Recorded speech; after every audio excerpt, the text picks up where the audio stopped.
Well, they say that change is as good as a holiday, but not in project management. In project management, we don't like changes because we had a deal, we agreed on the amount of money, we agreed on the schedule, time frame, and we agreed on what we had to do. And now there is a change. So how do we cope with this? So there is a process, and I will walk you through this process. It's called the change control or the change management process. Let's have a look at it. So the starting point, we have an additional requirement from the business for whatever reason. The first question we ask ourselves is the requirement small enough? Sometimes it's just so small that, okay, the business forgot to mention that they needed this, but we discuss with the team and they say, oh, this is fine, we can just slip it in and we can just do it. And then what you do is you just include the requirement in the scope. This additional requirement, no, it's just very small and you include it in scope. But what I have here is the shortcut is not always accepted by your management, by your project office, or they say, oh no, this is small, I don't care, that they didn't want it, they're going to keep coming with a small requirement otherwise. So that depends a lot on where you work. I think it's a good way as a project manager to show that you're flexible. Yes, it's a small requirement, but we can slip it in, so it's good for your relationship with the business. But at the same time, if your management doesn't want to, then you just, I suppose, don't do it. So what happens if the requirement is not small? So the business, we ask them to raise a change request for approval. So the change request is a document, a Word document or whatever that the business will write to formally say, yes, we need this new requirement to be assessed.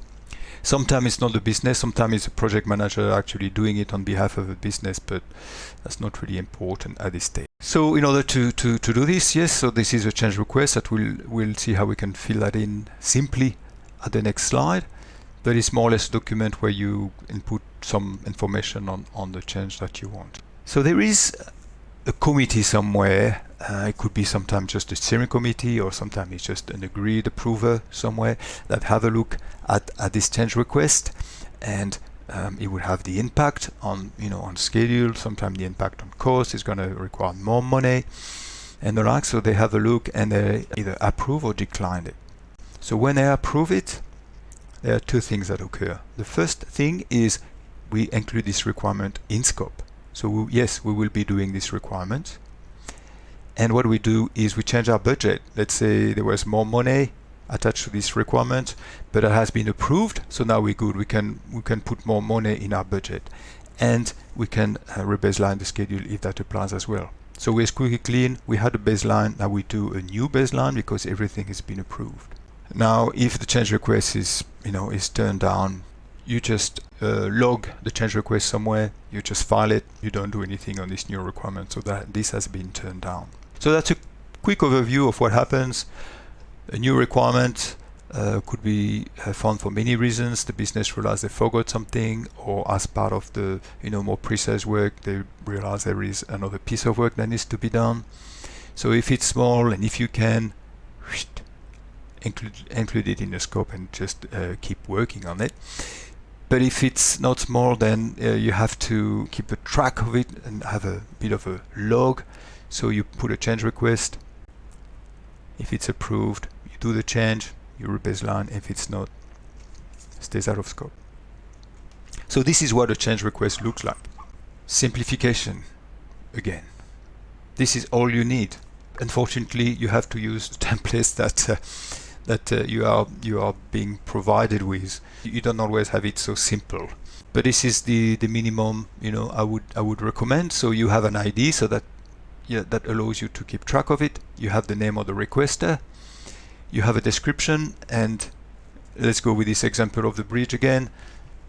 The business said that the bridge needs to have an additional set of lights at the south entrance, and you have reference to more precise requirements, or which type of lights, where they want it exactly, and the like. So this is linking you back to the requirements. As a project manager, you have to assess the impact of this change. So that's your role. The business is not going to do it for you. So you have to check, especially if there is a change in a schedule and in a budget, if you have the resources for it, etc. So here in this example, additional costs and extended time frames as below. its impact.